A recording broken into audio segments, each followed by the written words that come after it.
Good morning, my name is Eduan, I'm from VBKom, and we're reporting live here at the 7th WaCA conference here in Accra, Ghana. With me today is Professor Gbenga. He's a regular with us. He was here 2 years ago. And Professor Gbenga, welcome again, and please tell us what has happened with you in the past 2 years and in terms of developments about the Geological Society there in Nigeria. Thank you. It's a pleasure again to see you. I'm always happy associating with your company. I'm Professor Gbenga Okunola, currently the President of the Nigerian Mining and Geosciences Society and Vice President, Geological Society of Africa.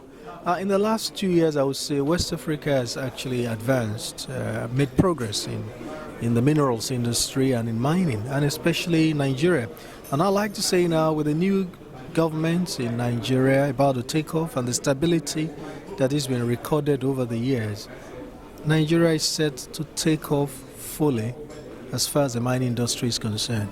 And of course, now that the oil and gas sector is highly volatile and full of instability, and the current focus of the new government is to develop the solid minerals industry. Of course, they will have no choice, because here is a country that has over 44 different types of mineral resources, metallic and gold, that have been largely unexplored.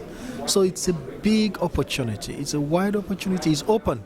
In the last 20-25 years, nothing or little had been done in terms of trying to explore for these minerals. But I would like to give it to the government.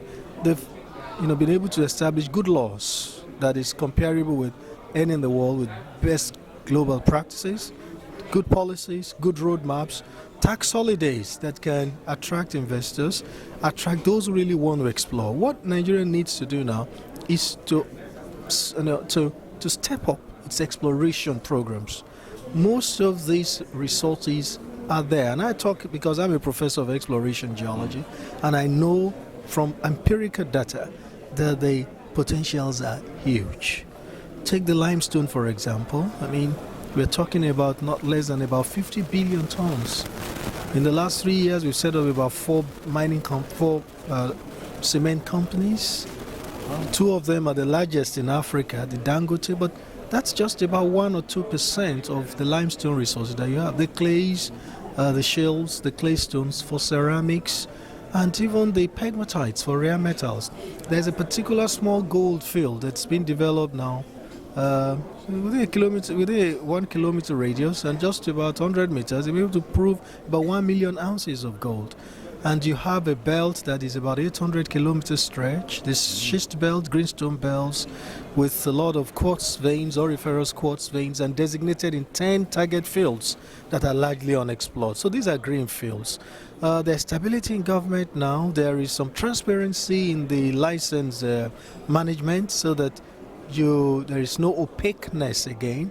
And I think it's almost time now Nigeria is taking off. So companies like yours can take advantage, and I can assure you, as an insider, not really a government person, but outside, inside, academia, I do a lot of consultancies for companies like this, encourage them.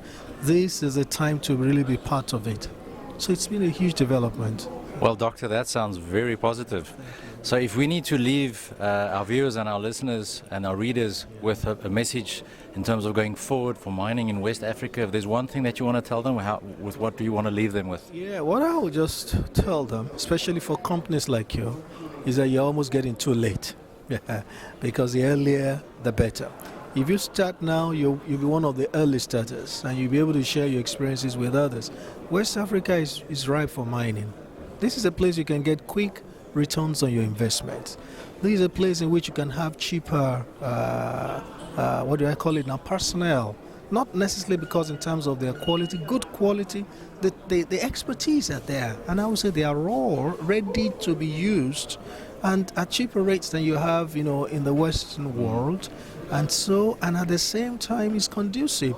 People talk about security risks, but I tell them there is nowhere in the world that you don't have all this. Whether in the Middle East, whether even in the West, you have a lot of attacks and all that. And it's been, reduced to the minimum, because government is now focusing on it.